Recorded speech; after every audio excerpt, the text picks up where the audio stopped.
Good morning, ladies and gentlemen. Welcome to twitch.tv/ice cream upload. Sorry, I just thought I'd do a little bit of a different introduction. Morning! I've had like 6 of these coffees so far. It's fine, it's fine. I'm fine, are you fine? We're all fine. I think we're all good. It's fine. No, I'm joking. Welcome to twitch.tv/ice cream uploads. My name is Graham Day, and that is Pirate hosting us. Yes, thank you very much for the host, Pirate. And this guy, just here, there we go, that one, is Bibby in a box. Morning, Bib. Morning, mate. Just thought I'd say this is the first time I've seen you this morning, and that t-shirt is incredible. You want a piece of the action? I'm wearing the insert coin teased pizza party t-shirt that I've had for a fair few years. It's looking a little bit worn now, but that's fine. That's fine. For those of you listening on podcast services, Bibby is still the beardless wonder, although he has a little bit more stubble going on the face at the moment. Told you, I'm well on course to be beating Luke's record of a 5 o'clock shadow within 3 days. Yeah, well, I mean, that's not gonna take much, is it? Anyway, we are live on twitch.tv/ice cream uploads. My name is Graham Day. Obviously, this is a Bib in a box, and we are bringing you the scoop. That is the daily scoop of news here on Ice Cream Uploads. We are live every day, 10 a.m. Monday, Tuesday, Wednesday, Thursday, and Friday. If you want to tune in, whoa, camera going skew if then. There we go, we're back. If you want to tune in live, you can get involved with the conversation. You can give us your thoughts on our thoughts as we run through the daily news. And that's kind of important because we put this live, I say live, on demand on YouTube within an hour-ish of the show finishing. So your thoughts can be featured in the podcast later on for those that can't be around to get involved. Right here, right now, live on twitch.tv/ice cream uploads. And then a little bit later on, we will be live on demand on 4 podcast services: iTunes, SoundCloud, Spotify, and Google Play. Pow! All 4 of those bad boys. And yes, that is a beard on Bibby's face. If you haven't noticed already, Bruno, I've given you the full beard. Yeah, well, because of the computer issues that I'm having today, it just keeps on dropping out, and Windows keep on going white.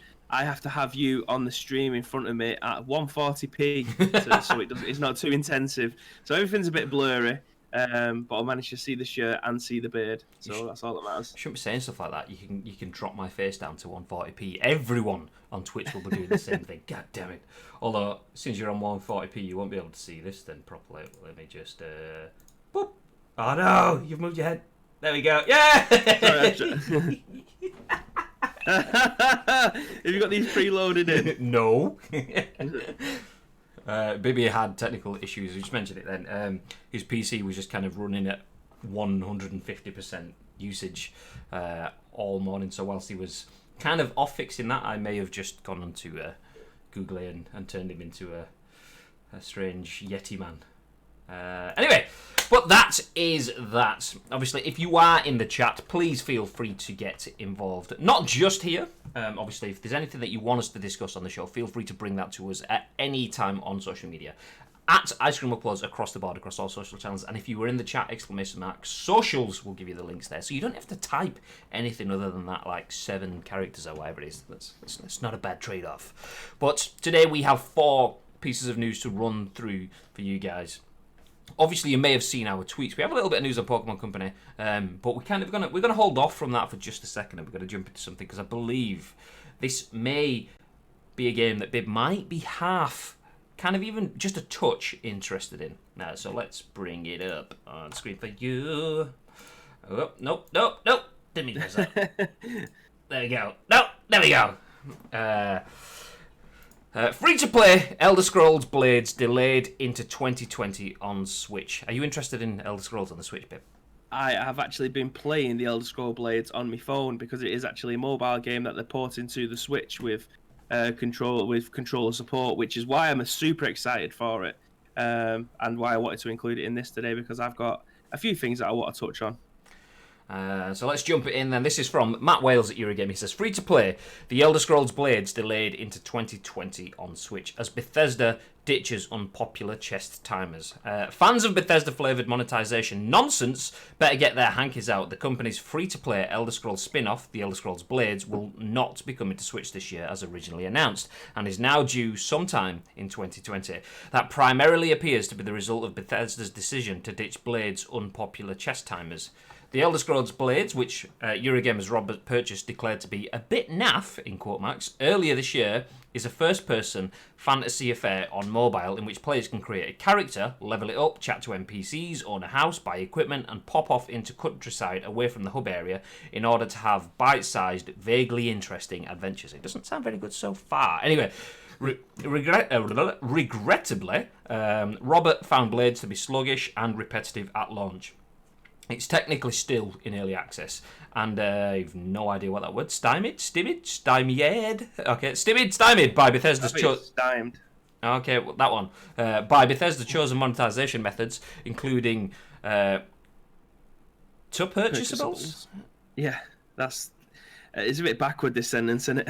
My God. Let me just quickly read over it and then give you the summary.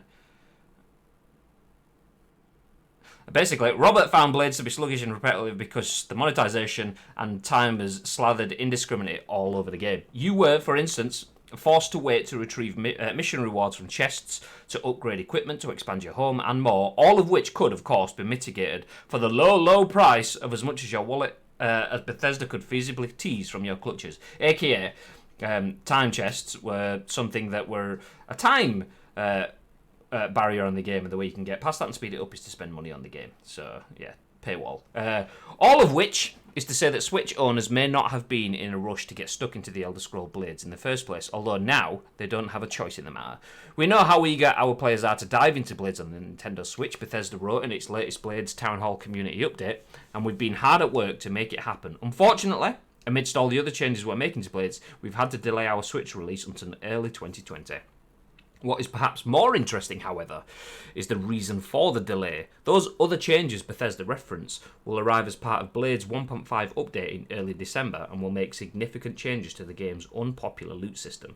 Specifically, Bethesda will finally ditch the timers associated with claiming rewards from mission chests. Starting with the update, the company explained, your chests will open immediately. No longer will you have to wait to see what's inside.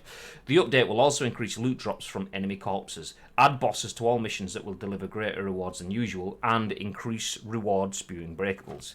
Our goal is to make Blades as rewarding to play through as it is fun, wrote Bethesda, and we think these changes will help us to do just that. Lastly, the update will introduce a new PvP-focused arena mode. This will be available to all players at level 5 and above and offers one-on-one, best-of-3 competitions that reward loot and the possibility of leaderboard supremacy. PvP matches will be cross-platform between the current iOS and Android versions of the game and Switch at launch. Full details of the Elder Scrolls Blades can be found in Bethesda's latest blog post, which is linked there in the article. So, what is your take on that, Bib? I mean, have you tried Blades on mobile yet? Yeah, I played it for about 4 or 5 hours, about a couple of hours when it got released, and then further down the line, is probably recently, about a month ago, when I heard that it was coming to the Switch, because I thought, I haven't played it for 5 months. They must have made some improvement, which they did do. But as it's just gone into the article, as you went into the article, as I mentioned beforehand, there was quite a few things that used to piss me off. So if you went to a mission, you couldn't technically complete the mission because you couldn't get what you needed afterwards. You had to wait for the timer to open your box, so you never knew what you were going to get from it. But I do really like the game. It is, like they say, a little bit tedious, but that's what I got from a mobile game. Do you know what I mean? If I wanted the proper experience, as Skyrim is already on Switch, you'd be able to get the full experience from playing that. I actually, when I was pulling this article together to put in here, I actually looked at how well the Skyrim did on the Switch, and they was quoted to say that it was increasingly over their expectations as for people buying this. I think that was the 4th time it had been released on console, so it was 360. I'm not going to mention PS3 because it's the same thing, but 360, PC, Switch, and I'm sure there's another port of it somewhere. I can't remember where. We'll just include PS3 in that as well then, even though it was on and Xbox One. Then you got the VR version. So there's like probably this will be the sixth version of Skyrim, and they were exceedingly happy with that. Not to mention that they've already brought Wolfenstein over to the Switch as well. So they've got more than enough Bethesda games on this console. Another one being ported to it, which is a newer experience from Skyrim, especially if you completed Skyrim and any other kind of Elder Scrolls game. It's a shame that we haven't got something like ESO on the Switch. I think it could work because it's worked on PlayStation 4 and Xbox One. So I think they probably could bring it over. Obviously, the graphics will take a massive hit, but it's an MMO. It doesn't have to be pretty. They've got Gotham City. What is it called? DC Universe Online working as an MMO on the Switch. So I think bringing ESO would have probably been a better idea than bringing this over. But it just shows how popular they think it's going to be if they're having to basically strip the entire mobile version of the game back, because I know that people who are playing on the Switch won't stand for any of the shit that they've got currently in the mobile version. I wonder if that is in response to feedback from the actual guys playing on mobile. One sec. Morning to Dan Lad Gaming. Hello! And Skyrim's just turned 8, right? Says Absolutely. Lincoln in the chat. 8? Wow. Yeah, I also 8 years ago, mate. want to point out that that number 2 bit donator badge for Lincoln Hood in the chat. Much love, Link. How you doing, Link? It's been a while since we've had you in on the scoop. I couldn't sleep. I was going to say, what's the matter? The bed, but I thought, let's leave it. Still like 40 quid for the Switch release. Danny Day says, hello! Yeah! Hello! So yeah, I wonder if that is because of the feedback that they've probably had a lot of negative feedback on everything recently, I'd expect. Type Rich says, lads... and hi, Dan Lad Gaming. Oh, nice. You all say hello to each other. Feel free. Carry on. I wonder if that's because, yeah, obviously Bethesda have had quite a little bit of hate with everything going on around 76 and Doom being delayed, and I wonder if rather than, I mean, obviously Fallout 76 being bad and not being very good for the community, and then the Fallout 76, was it Private Worlds, whatever it was called? Yeah. Not being very good. The private servers thing. Yeah, that not being very good and having loads of issues. Doom then being delayed because they didn't want to release a game that wasn't up to scratch. I wonder if they're kind of thinking, yeah, okay, we've had quite a lot of negativity on our mobile game because it's purely paywall. And yeah, we need to fix that on the mobile before we even look to bringing that out, which it's not a bad thing. I mean, it's bad that they thought, do you know what, let's have timed chests in the game so that you've just done something, you've just achieved an achievement, do you want your reward? Yeah, I do, yeah. Oh, no, I'm sorry, you're going to have to wait for it like 3 hours or whatever, come back in 3 hours. You literally just want me to just wait for 3 hours for no reason. Yeah, well, I mean, there is a reason. The reason is I want you to give me £3 so that you can open it now, or you can wait 3 hours. What the fuck? But yeah, did you hear about the guy who bought the domain falloutfirst.com before Bethesda did? Really?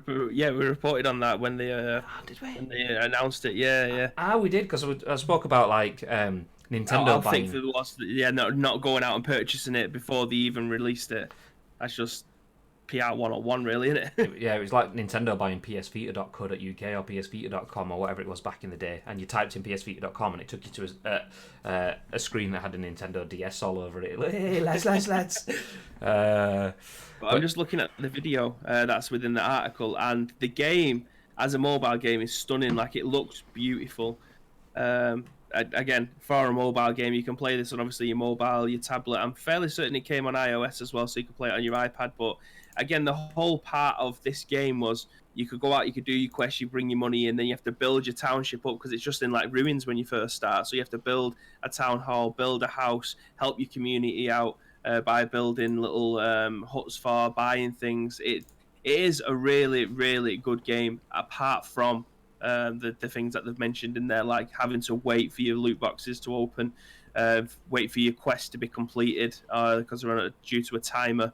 But it is a weird game. It's not like the rest of them where you can just swing your axe or your sword whenever you feel like it. It's kind of like you have to block with the left hand side of the screen and then hit with the right hand side of the screen. So it's like For Honor, I think that was kind of like the same thing. So you have to wait for an attack, either defend, parry, and then attack. But it's incredibly deep. Like, you've got a full as you can see it on the stream now. I'm watching it a couple of seconds behind, but you can see there that you've got a full customization of your character's skill tree. You can forge your own weapons. You can buy new upgrades. It is a really, really good game. For people who maybe not interested in playing something like Skyrim and you just want a little small watered down version on the go, then this is probably something that might be worth picking up, especially as it's free to play. And it'll be even better on the Switch, I imagine, with all this stuff being stripped out. So anybody can play it without having to wait for cooldowns, and hopefully it won't have that many microtransactions in there that stop you from going forward or further in the game. But yeah, definitely I would suggest picking up, especially if it's free to play, you've got nothing to lose. I want to mention that even though Bibby was quite doing a good sales pitch there, and the character in the game, if anyone noticed it in the top corner of the screen, was called Michael. So absolutely no spawn. Definitely not level 37 at all. Absolutely no hashtag ad or any of that put in place here. But yeah, I mean, I love the fact that we're starting to see that. It's taking too long, in my opinion, generally. Purely because, I mean, anything that gets you a shitload of money will take you a long time to get rid of it if you're a business. And having these paywalls and loot boxes and all of that stuff, the fact that we do have a paywall, you've had an achievement, and rather than trying to entice your players to further themselves by spending a bit of money or paying for extras or getting people fully integrated into your game that they feel comfortable spending their money. Rather than doing that, I hate it that they were from the angle of, actually, rather than giving you what you've earned, what you deserve, we're going to stick that in a cage, and the only way to get it out of that cage is to give us money. And it's horrible that is even a thought process, because that shows you the true commercial nature behind, obviously, any industry, not just the games industry. But it's good to see that we get into a creative point where businesses are trying to find different ways of doing that, and it's not just, do you know what, you will wait or pay. Yeah, it's like holding us to ransom. Literally, it's the same sort of thing. So, well, as Lincoln Hood mentioned in the chat before, the fact that Skyrim is still £40 to play on Skyrim is still it's not an extortionate. Yeah, it's not an extortionate amount considering it's 8 years old, because the game is so big. You could probably sink easily 140 hours into that storyline, because you've got all your side quests, you've got your main story, you've got towns to discover and things like that. For £40, it's an amazing experience, and the fact that it is still that price means that people are still willing to pay it. That's up there with Nintendo first party prices. How long has this been out now? I picked it up second hand for £25 from Game, because I just really wanted to play Skyrim on the go. If I forgot the opportunity, dead right, I'm going to pick it up.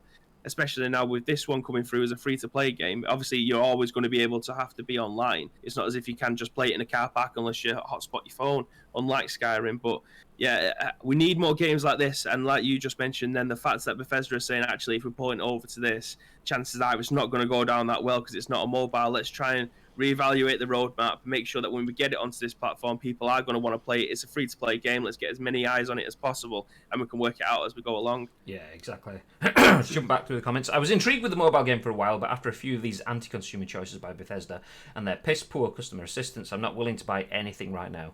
I don't want to support them, even if it is freemium. Morning, Kangaroo Dog. Hello. Daniel Gamer says, paywalls ruin games. I'm happy to pay for skins and battle passes, etc. However, paywalls stop you from getting into a game. And then Link says, until they stop taking their fan base for granted and start being more professional, I'm done with them. I agree. I mean, we've spoke about it excuse me, a few times before. Paywalls in games are they are anti-consumer.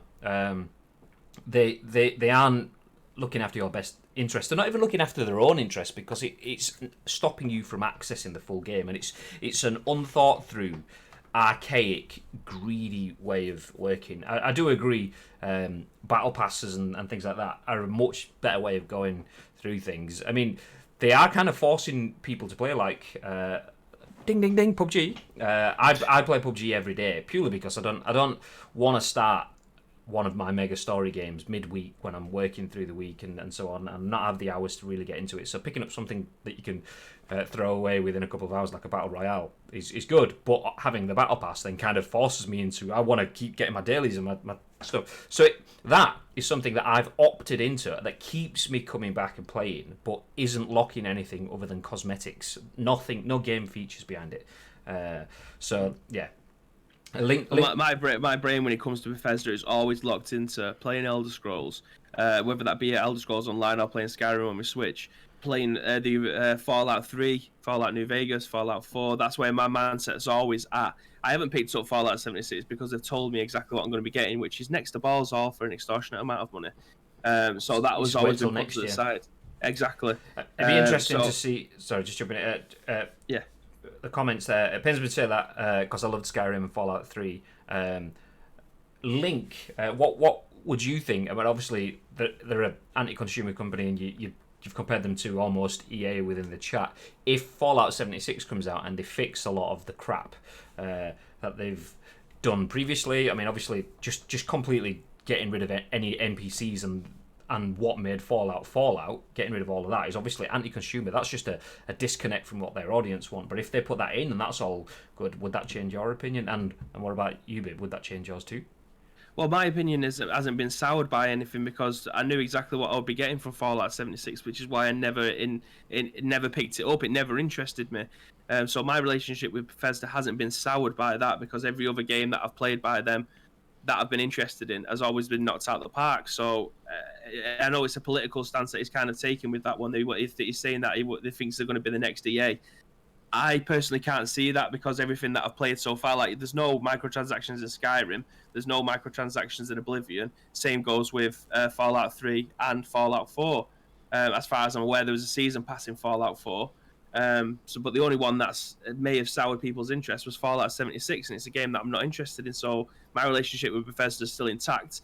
We mentioned it yesterday. If I was to get a PS4 VR tomorrow, the first thing I'm going to go out and buy is Skyrim VR. Do you know what I mean? So I'm just stuck in a vicious circle of buying the same game. What did I say to you before I went live today? Oh, Resident Evil 4's gone on sale on Steam. Shall I pick it up again? That'll be my 6th copy of this game. So I'm just in a vicious cycle of buying the same franchises over and over again. But it's franchises that I'm super interested in, and I know full well I'm going to play. I'm not playing 76 because I wasn't interested in it, and that's my personal stance on it. Same with other people like yourself. You just mentioned PUBG. Then fair enough, they've made an absolute shit show of the crossplay stuff, and it's dampening your experience playing on the PS4. If you went and played on the PC, you'd have I imagine a better experience. Maybe not because me and you aren't keyboard and mouse players. We're not that good at it.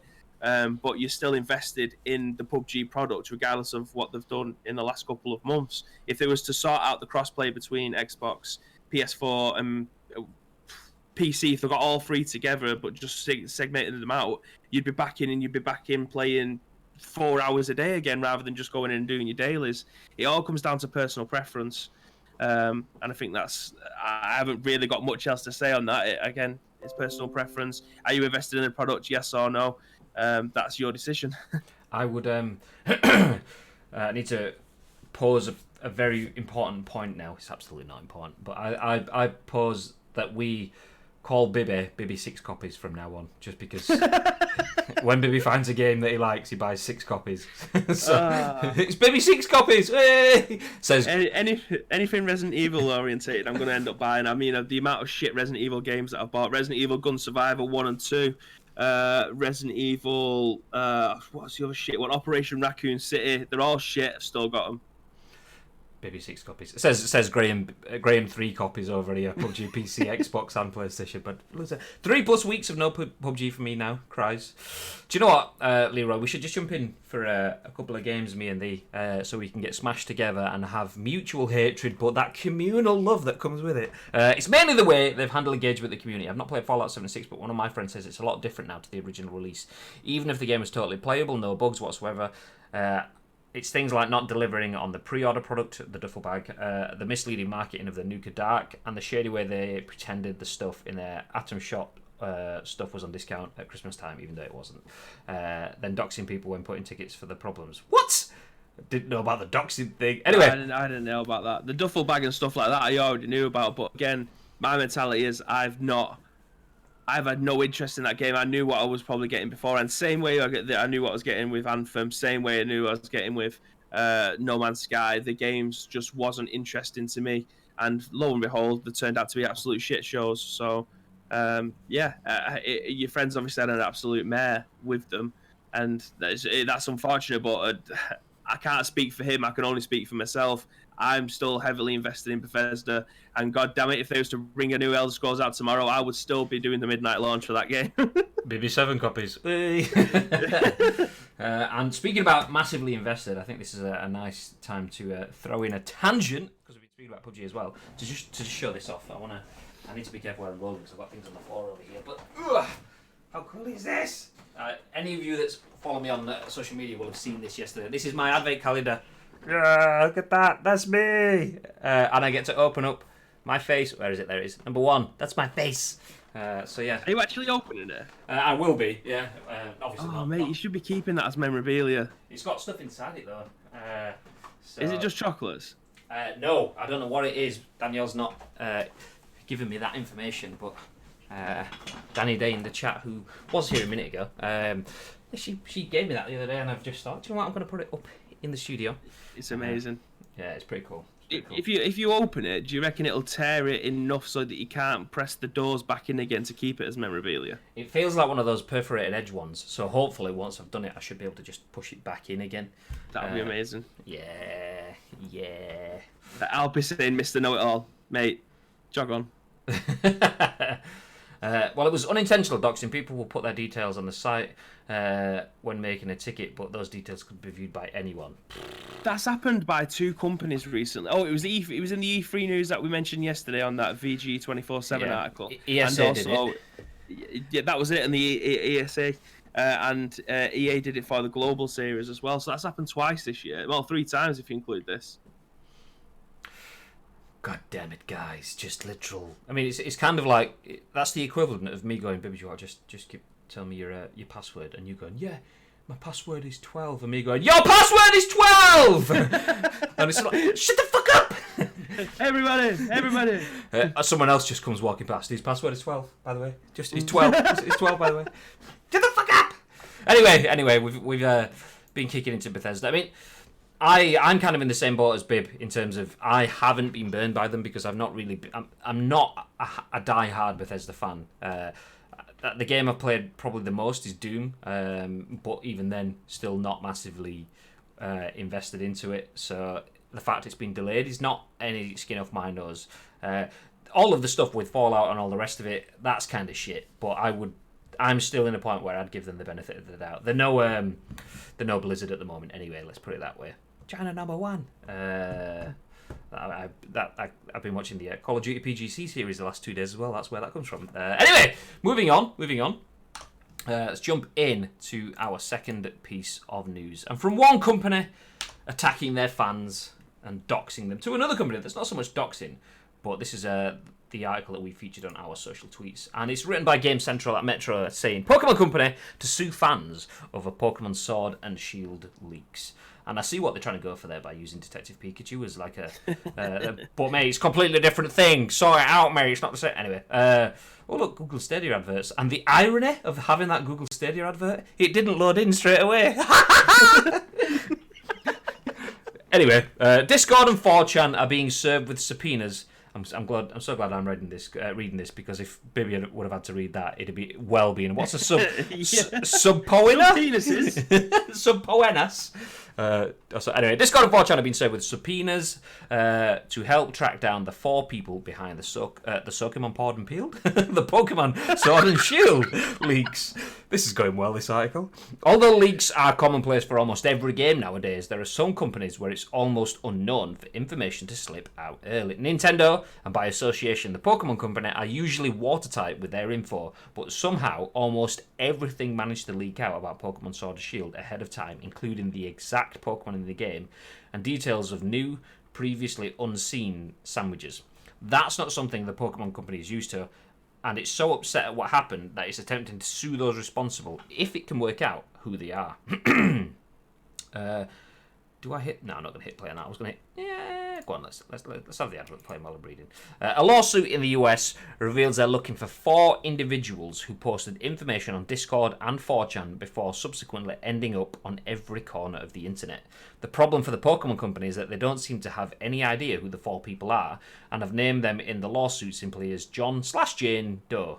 That doesn't mean they won't find out though, as apparently they've hired experts to track the individuals down, with one ringleader thought to have given the initial leaked images to the other 3. I just want to stop again. I'd hit play on the video just so it would play whilst I was reading the article, but the best thing about the Metro, by far, is not so much this, it's this in the bottom corner. Incredible moment, cat pounces to protect toddler from falling downstairs. I mean, that's actually a pretty cool video, but that's where we saw man kicking pigeon or something the other day. So whenever we read an article from the Metro, usually you get some weird and wonderful stuff in the bottom corner of the screen. So thank you for that, Metro. According to Forbes, the Pokémon Company also intends to serve subpoenas to Discord and 4chan to force them to provide information. Why anyone would leak information for no personal gain, given how litigious the Pokémon Company tends to be about this sort of thing, is a mystery, but it seems whoever it was had access to an advanced copy of a strategy guide, which is where the information and pictures came from. But just because the games are out now doesn't mean anyone's forgotten about the leaks, and those responsible probably won't be sleep too soundly. I think you mean sleeping. Probably won't be sleeping too soundly for a long while to come. Do you know what? Serves you right. It's a bit brutal. I mean, I do like to get the leaked information, and as anyone from a journalistic background would, if that information is out there and is being reported by the game's press, I would share that information just as it would. And we did on iStream Upload's social media when the leaks came out. It was actually on the day of talking about leaks, and it's kind of balancing on that tightrope of not going ahead and leaking information, but obviously from your own journalistic integrity, anything that is out there in the public realm is free to be discussed. That is journalism. So yeah, I'm not against games outlets covering the leaks, but the thing that baffles me, and there is quite a big difference, although it almost seems grey area. The thing that baffles me is why someone would go out of their way to find that information, to share that information just for spoiling. And like as it mentions in this article here, where was it? There we go. This is the way they write it here. Why anyone would leak the information for no personal gain, given how litigious the Pokemon Company tends to be about this sort of thing, is a mystery. Exactly. I mean, that information is potentially massively valuable. Obviously, if you leak that information for a profit, you are opening yourself up instantly for a lawsuit. It's just the way it is. You're selling someone's IP without their permission for your own personal gain.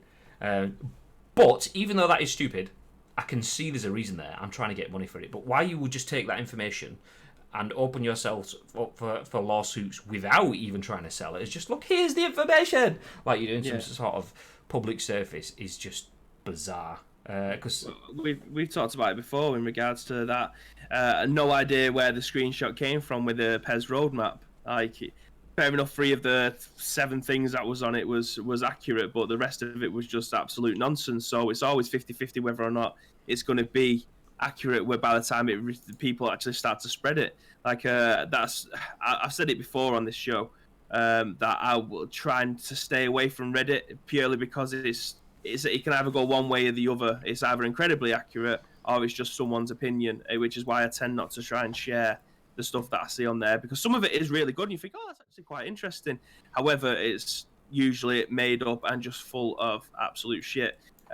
So, for God's sake, I'm on the thingy again, aren't I? Oh, half of me is. I'm trying to be, but you've moved around a bit since I heard it there.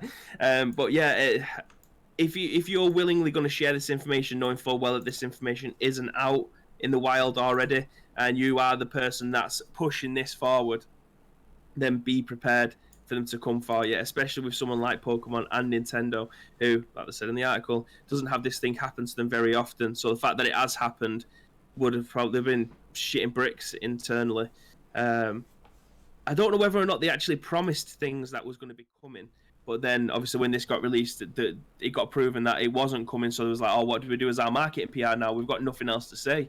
Everything that we was going to say is already out there now. So they actually cancelled 2 tours, didn't they?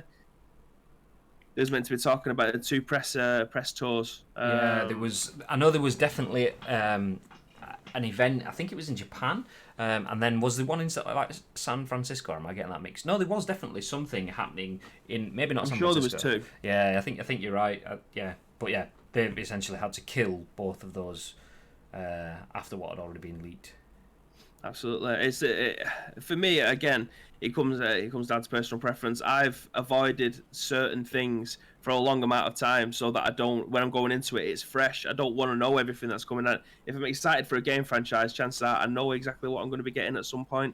If there's a few plot turns and twists going through, then that's cool. That's part of the experience. But people was outraged about the Pokedex thing and how many Pokemon there was and who the Pokemon was, who's going to be missing, and the storyline and things like that. Which, again, if you're a Pokemon buff and you want to go in with limited knowledge, but you know what you're going to be getting, and it's just kind of ruined the game for you. But it seems to have reviewed really well anyway. And again, it's children that tend to play these games, and a lot of them probably don't have social media, so it's just they have no idea what's going to be in or out the game anyway. So I reckon it will have done its damage though. Just jumping through the comments, I'll go back, but it's Link's latest comment that I want to jump onto, but I'll go back through them anyway. Subpoenas sounds like a sandwich. Oh shoot, I've seen that. The cat's a hero. We're talking about the cat's article in the bottom corner of the Metro website. Were these the leaks that showed off the polygon/model for the game? I think they were, proving that they'd not made new ones when Game Freak said they would. Yeah, that's the one. And the national dex being gone. The thing is, these leaks. Like you mentioned, it's obviously the game is still reviewed fairly well and still sold really well, and obviously content creators on Steam, on streaming services like here on Twitch, the game is still flying high in the charts. So that makes no difference in that sense. But the campaign leading up to launch, the thing with all of this information is, as a game developer and as part of the team that are marketing that game, you have made decisions about what will be in the game or what won't be in the game. So your decisions impact on obviously the outward messaging, but the way that you've reached those decisions, that your marketing campaign allows you to share that information with your audience. So say if we've decided that we're not having the national dex, we're only having so much within it, we choose that, and we can choose when we share that, and we choose the reasoning why. And the why is the important bit. Is if it's just a matter of okay, literally we've run out of space, we don't have the space to put it all in, or it could be time or whatever. I don't know if they ever did give a reason for the national dex stuff. They might have done. Either way, they didn't get the opportunity to give that reason at that point in time. When someone else leaks that information, they take all of your context that you have and just throw it in the bin and just give you the fact. There is no context, and anything out of context is a sack of shit. And like the polygons and the models being leaked as well. If I want to show you the new 3 starter Pokemon in Pokemon Sword and Shield, I mean, I know I've mentioned obviously this game isn't targeted at me, or I'm not the person that's going to be picking it up, but I've had that sort of feeling 15 years ago when Charizard, Charmander, Bulbasaur, and Squirtle were kind of released, and then you got the next set of starters after that. It was they were kind of big moments, and even more recently, I was seeing people getting hyped at the inclusions of Oshawott and whatever Snivy's as starter Pokemon. Obviously, I have no idea what the starters are in Sword and Shield. I don't really care that much, but people had that build up to it taken away from them because someone has just leaked all that information already, and the reasoning for choosing those Pokemon, and the reasoning for all of that, there was no narrative, there was no discussion, there was no build up to it. There was, but a lot of the shine was taken away because of that, and that's, I think that is, I mean, it's probably a big part of the reason why the subpoenas exist, and they are going after them and trying to get Discord and 4chan subpoenaed as well to share information, because whilst it's all past, everyone's going, it doesn't matter, it's in the past, like Rafiki does on Liking reference. I think it's the damage that does in the meantime. I mean, thankfully for them, the hype train kept on rolling, but it's easy to disrail a hype train. Once you're off the rails, it's then hard to get back on it. And obviously, they saw that throughout all of the build-up. I think eventually developers are going to stop trying to push new things, because why would they want to try new things when you get people and communities like this that won't have it? They want everything that they used to have and more. Like, how can developers want to take a different direction with stuff when you've got to try and please the millions around the world? You can't do it. Like, if they literally, I don't know how to put this again into words. It seems to, I end up doing this a lot, but I have a point, but I can't wrap it around. But why would a developer have a roadmap of where they see the product being, when they know full well when it gets when it gets brought out, that people don't like it? Like, Pokemon can't do much to try and please everyone, because everyone wants it to be like it used to be with. But oh my god, they want it to be like, you had the first 150, then the second generation will make it 350, and then the next generation will make it 700. They want all them different generations within this game, but they want it to be an open world MMO. But obviously the developers don't see it like that. They want it to be their vision and what they want to make the game, rather than trying to please the 700 million people. But then you've got another 700 million people that just want it to be exactly how it is. You can't please everybody, and it must be hella tough for a developer to sit there, have all of their information leaked, and then think, well, what the fuck are we supposed to do now? Like, we're back to square one again. We haven't got a marketing system that's going to say, right, this is our new things that we're going to be bringing out, because, like you mentioned, all the concepts that they had for and reasoning as to why they're taking this direction had just been misconstrued and been put all over Reddit for every man and his dog to have an opinion on it, without actually knowing the full reason and full context behind everything.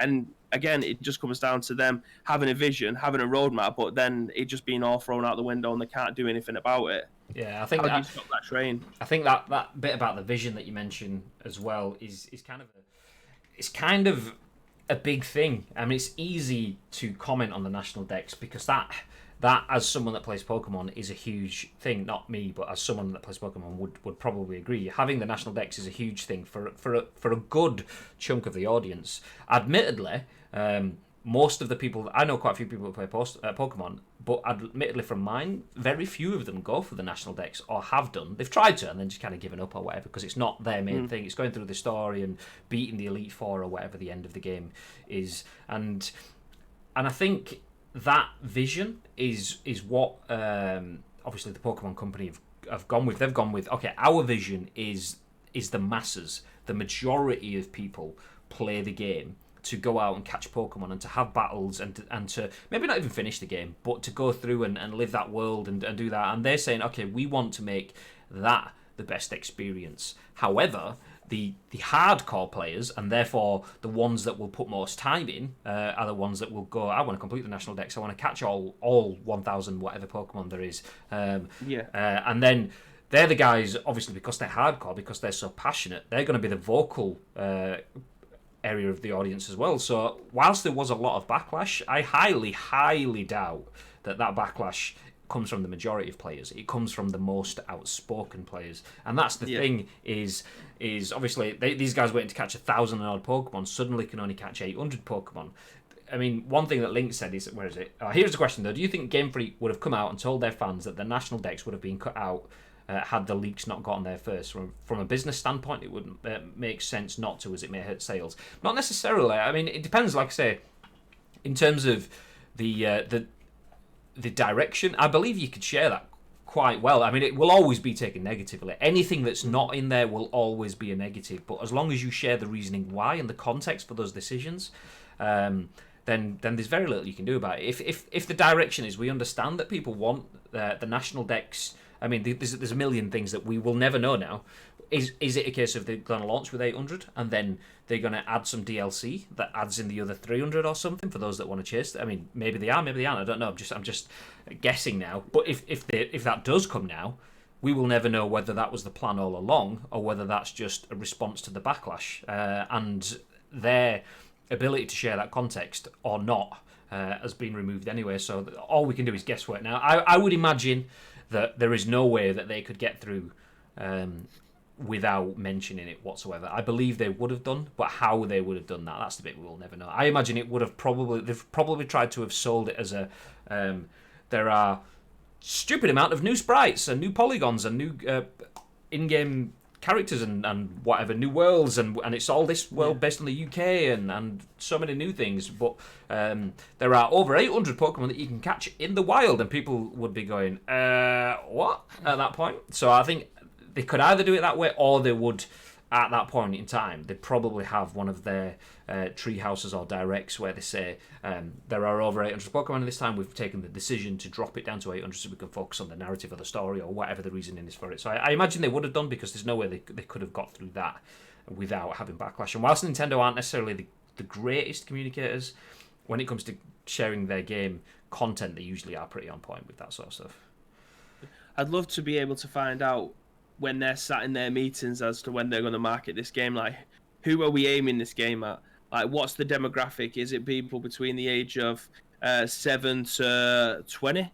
Is it going to be people 21 to 40? Because they're the people who would have been playing this game many, many years ago, like myself, who started playing this game. This is like my first RPG, shall we call it, when I was 8 or 9 years old. So are they still trying to entice me back to go and play this game? They will do eventually. I will be picking it up. I picked up Let's Go Pikachu, and Mrs. Bibby has been playing the Pokemon games on a 3DS for the last 9 years, or however long the 3DS has been going for. So we are definitely people who will be picking this game up, but I am 90% sure that their target market would have been the old Bibby, the 7 or 8 year old Bibby who will be getting a Nintendo Switch for Christmas and a brand new Pokemon game, not the people who are in the mid-20s, early 30s that have been playing the game for so long. And they're the people that are more outraged that they haven't got a full Pokedex for them to be able to go and pick up. Regardless of the storyline, they want to go out and collect all the Pokemon.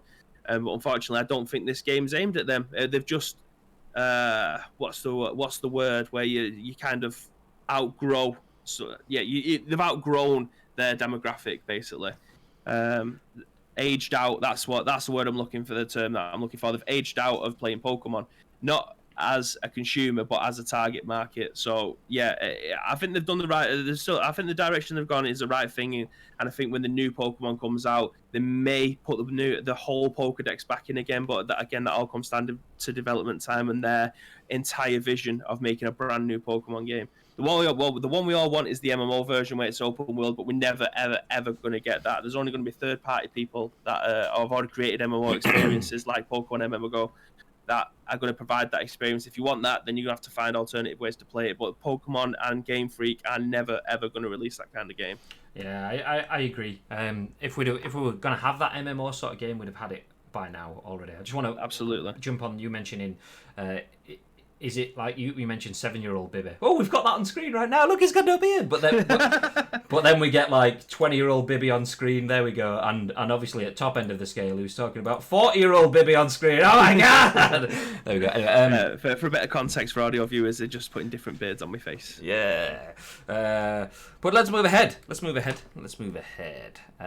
before we do, jump back through the comments because Link has had a few messages in chat. I was really hoping for Game Freak to step out of their comfort zone, similar how to Breath of the Wild broke out of its conventions. However, from what I've seen, they seem to have stuck to their formula. There's a bit of new stuff, maybe slightly more than what you'd expect from a new release, but nothing groundbreaking. That's essentially what we've been saying for the last few months. Naked Hunt dropping 15 bits. Cheers, Link. Much love. Yeah, that's what we've been saying for the past few weeks or so, leading up to the launch on the Scoop, that we are Pokemon fans. We have played Pokemon games, and I still play Pokemon Go daily.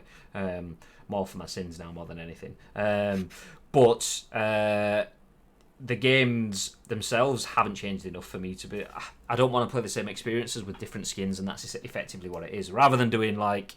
I can't remember what the big fire move that Charizard used to do. The one that used to like fight... The one that looks like a little fireman. Like a man made out of fire. Anyway, whatever that's now... Rather than being shaped like a dude, it's shaped like a ball. And it's rather than being called Firestorm, it's called Fireball or Fireblaze. And it's...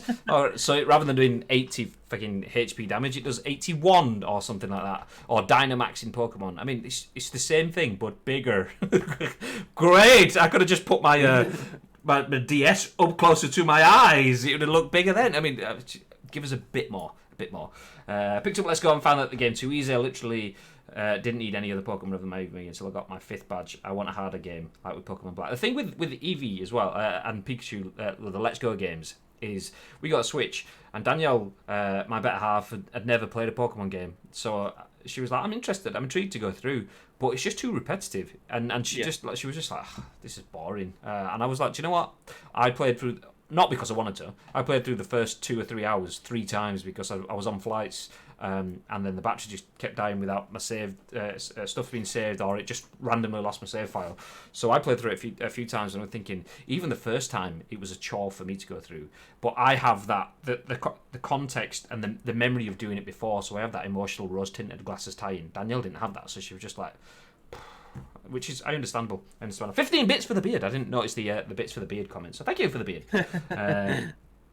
Tell you what, I'd love to see a Pokemon battle where it's 4-4. I'd take that.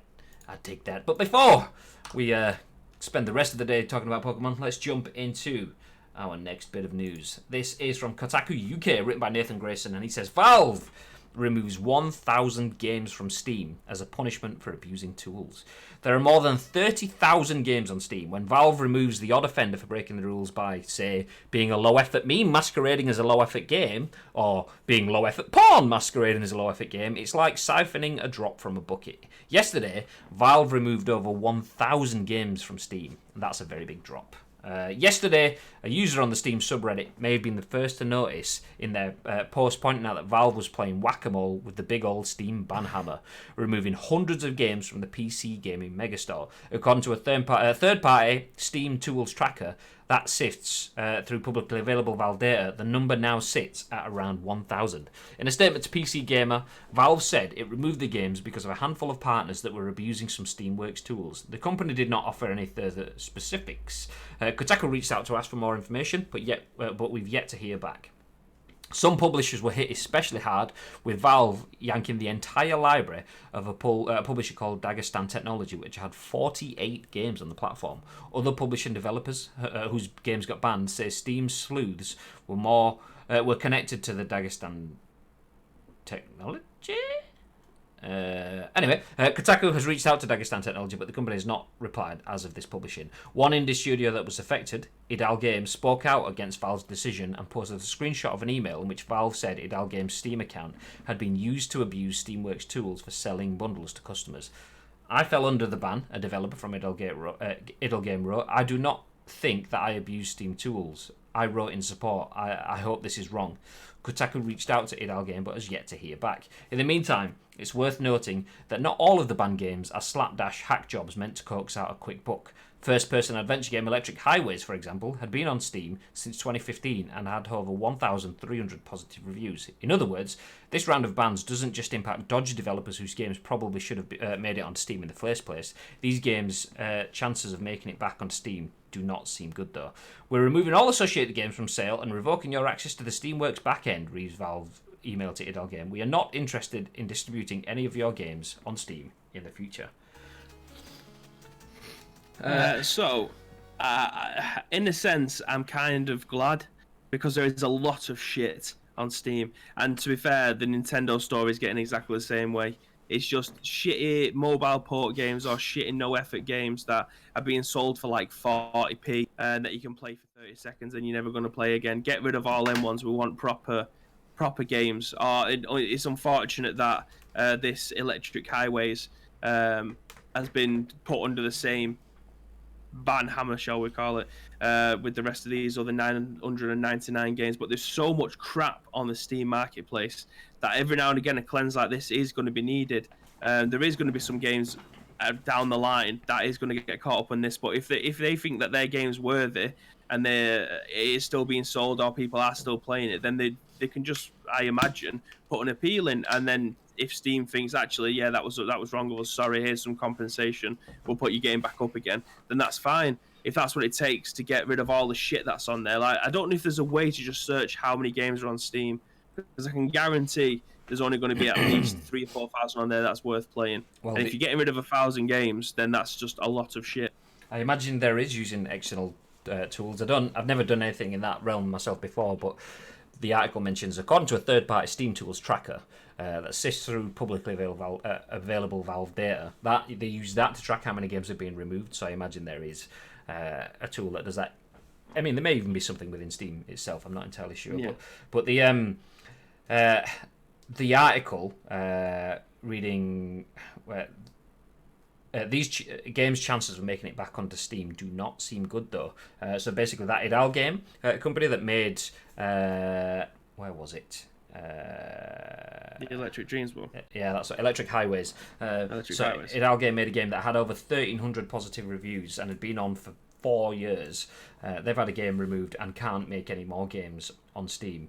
You have to kind of think that they should have a route that they can get through to go through to get back onto Steam. If their game was wrongfully banned in a sifting sort of like sweeping throw of the axe, so to speak. But yeah, we obviously the only thing with this article is there is no comments. We reached out to Valve, no comment. We reached out to Idal Game, no comment. We reached out to Dagestan Technology, no comment. Obviously, it's either none of them are interested in commenting, or it was just it was justified.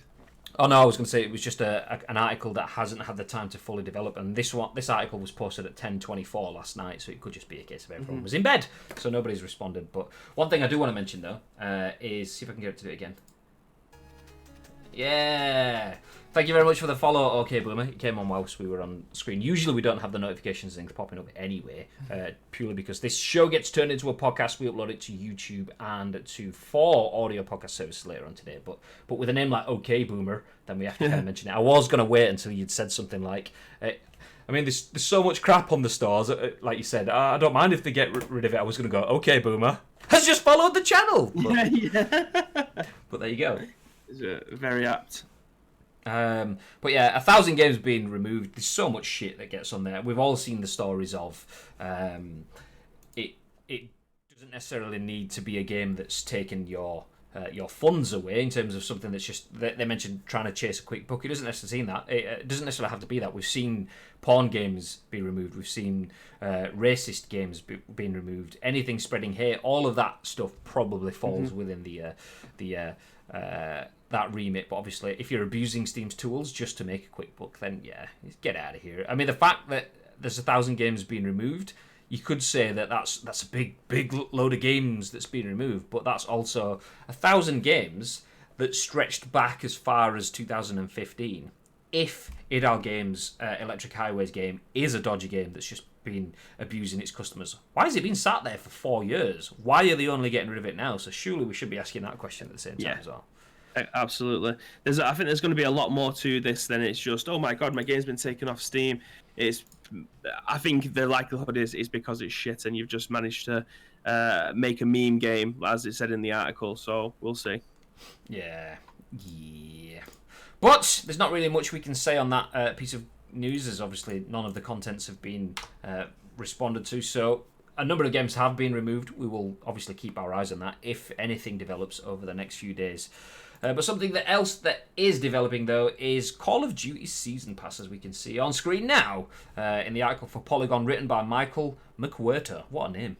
Call of Duty Modern Warfare's first season detailed. Battle Pass teased, which we've actually touched on earlier on in the game. Battle Pass, in the stream, Battle Passes. Dad and Lad Gaming obviously mentioned that he's happy enough with Battle Passes because you get rid of the paywall element that we've seen in mobile games. But Activision calls Modern Warfare Season 1 the biggest free content drop in Call of Duty history. Woo-wee!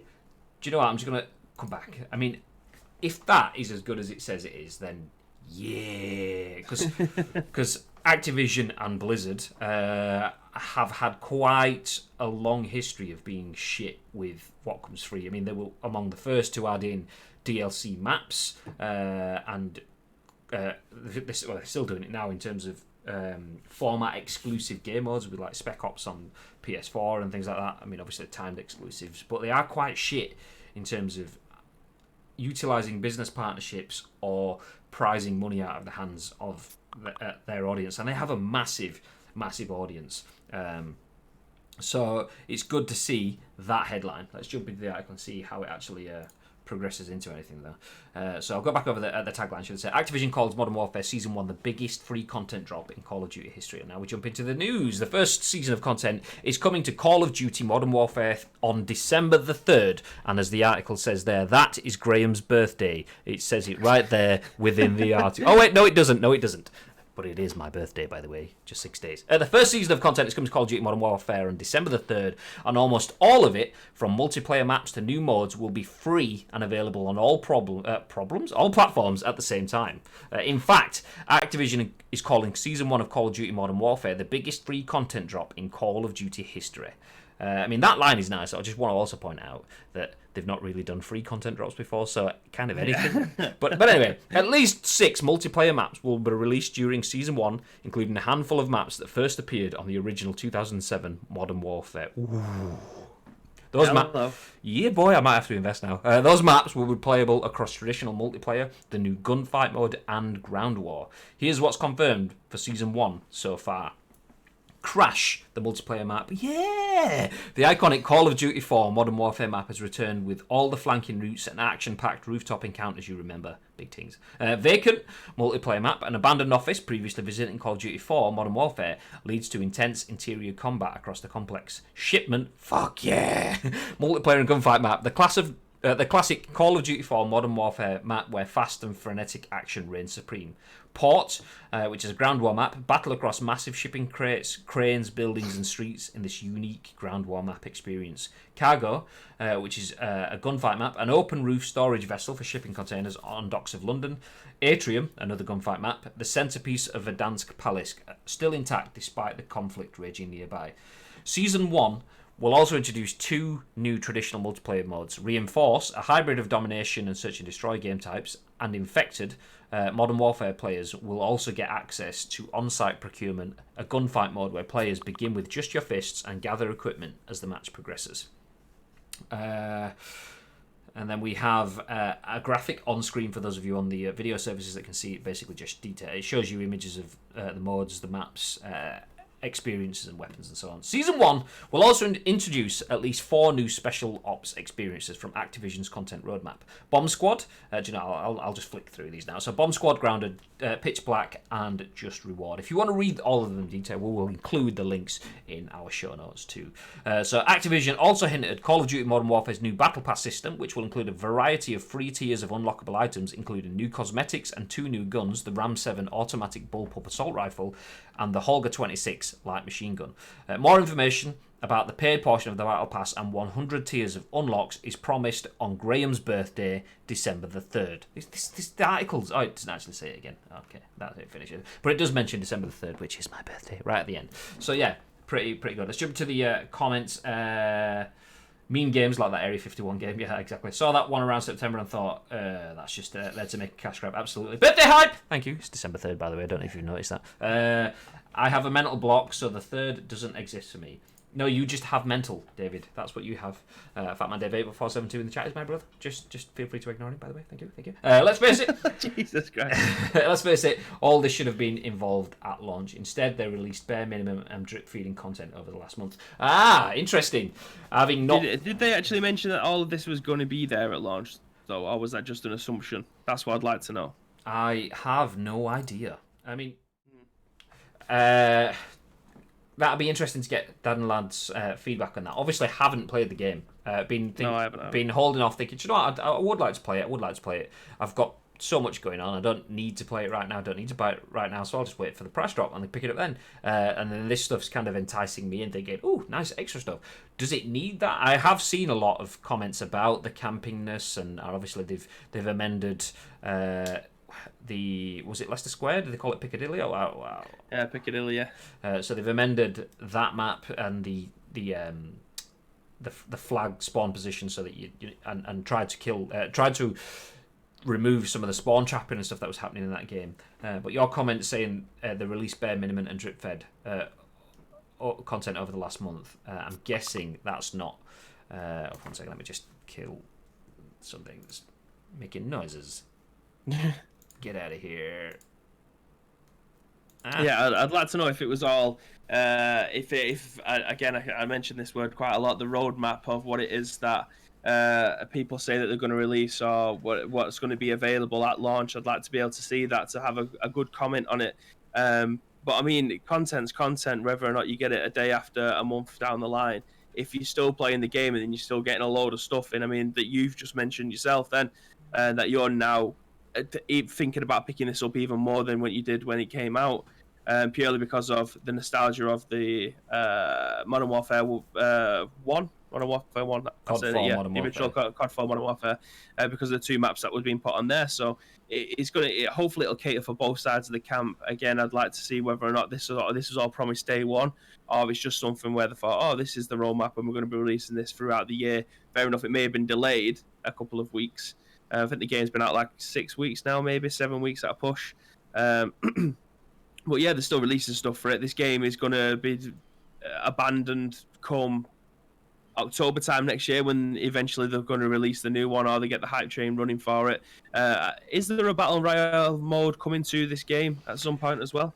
Yeah, ish. Nothing's been confirmed, but there has been.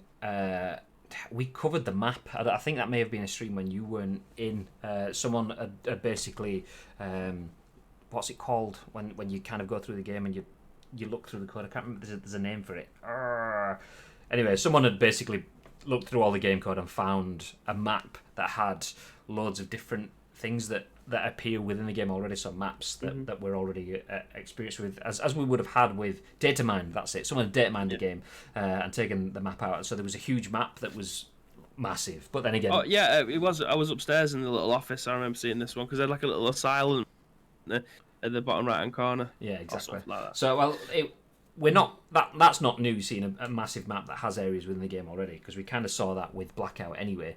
So it has been data mined, and the fact that that's not been mentioned yet, and I'm intrigued by the fact that we've got multiplayer maps that I'm experienced with, and we're not just seeing them being HD'd a little bit as we had with Modern Warfare Remastered. I'm assuming we're going to get Crash and Vacant and Shipment, but we're going to have them with the level of detail that we have in Leicester Square in the Piccadilly map kind of thing. So yeah, that kind of draws me in a little bit more. So knowing that we're going to have a battle pass potential, there's a lot of free content. There's a lot of stuff that I'm not interested in. So the Spec Ops stuff lost on me, not interested. But the multiplayer element, and then potentially not even mentioning at this point the BR element, that then starts to make me think, okay, we've had 6 weeks. Content is getting thin for those like Dad and Lad Gaming who have been playing.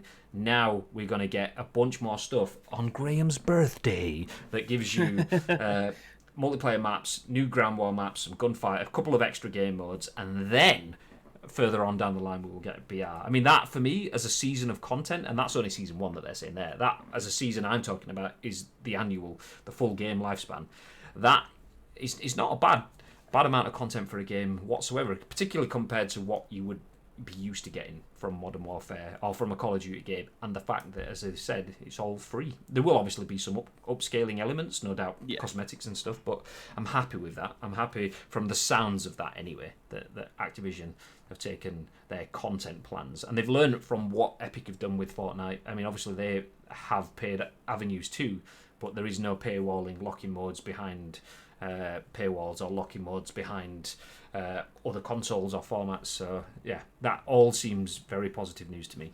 Whether it's needed or not is obviously down to your perception as someone that may have played the game, as Dan Ladd said, but for me as someone that hasn't, that's definitely looking like a strong standing. I mean, if there was to release everything on day one, there'd be nothing to bring out for the rest of the year, and then people are complaining that way as well.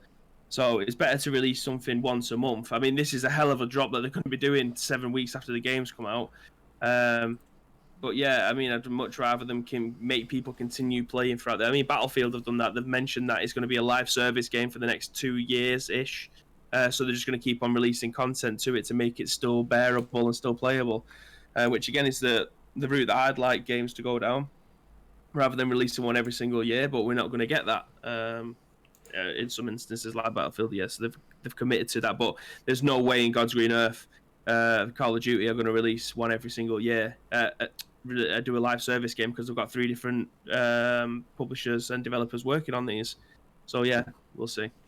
Yeah, I love the fact that you can see from a marketing standpoint as well, the decisions that they've taken. It's not just a case of, oh, let's just release this content now. I reckon they've probably thought, okay, we will have launch October. We will have initial fixes end of October, start of November, which we've already had through then. And now we're going to build up to our first big content drop at the start of December, which is also when people are starting to go, I need to buy a console for Christmas for my friend or for my missus or for my husband or for my kids or whatever. So now, look at all this Call of Duty Modern Warfare stuff. Yeah, I want that in my Christmas stocking, please, love, that sort of thing. So you'll get... from a marketing perspective, they've kind of hit the nail on the head then. Launched the game, done the fixes, dropping in content when everyone's starting to potentially be happy with the state of the game. And then obviously that then season battle pass, you will come in just at the right time. And no doubt I wouldn't be surprised if the battle pass launches on December 3rd and lasts for, say, 6 to 8 weeks. After about 3 weeks of the battle pass, I wouldn't be surprised if they do some sort of like double points, so you've got no worries about missing all of the time, because everyone's going to be coming in at Christmas. So that'll be just a case of, oh, well, you can start right now. It doesn't matter that you've not played since December the 3rd, which is Graham's birthday. So yeah, from me as a marketing perspective, it seems pretty nailed on. Got to put the time in. It's like the Assassin's Creed series, an annual release, and it starts getting stale. Yeah, exactly. But from this content perspective, it seems like that they're potentially from the outside ticking a lot of boxes. Whether the gameplay mirrors up to that, I can't tell you. But from a marketing perspective, looking at it on the outside, looking in, it seems pretty tasty. Seems pretty good. But that is the news, ladies and gentlemen. That is the scoop. One thing that I do want to ask, if anyone is in the chat and you're on a PC, then feel free to help. If not, then don't worry. Just actually, no, never mind. I'll tell you who I am going to host. We're going to finish the stream by hosting someone called the Beard Guys, which is a UK console-playing PUBG partner. And I think that is the only person in the UK that plays PUBG on consoles. And I was gifted... Ice Cream Uploads was gifted a sub to their channel, so they've got a really, really nice community. So yeah, we're gonna go over that way. But if you guys do have any channels that you would like us to go to raid or to host after we finish the scoop, then please feel free to let us know at Ice Cream Uploads on social media. But if you want any of our links, type !socials in the chat and you will see them there. Now, this is obviously the end of the scoop for today, but we will be back at 10 a.m. tomorrow morning with another episode of the scoop. Within half an hour or so, actually, about 27 minutes to be exact, Josie will be back on the channel playing Death Stranding. So if you want to see a little bit of Deliveroo meets Walking Dead, then make sure you stick around for that. You won't be missing it. You won't be missing, and you will be missing out if you don't. So make sure you stick around for that. Until then, anything you want to add, Bibarino? As always, guys, if you do see anything on media or any articles that you want our opinions on, then feel free to tag myself at We've Got Rubinho on Twitter. Same goes with at Graham_day, and also, as always, the Ice Cream Uploads channel on social media, and we will pick them up and add them to our daily schedule. Yeah. Before you go, what is Graham's birthday? I don't believe you mentioned it. It's December the 3rd, next Tuesday. I'm off next Tuesday, so I actually won't be on the scoop, but it's fine. You'll have plenty of time to get your wishes in the day before, the day after, or on social media.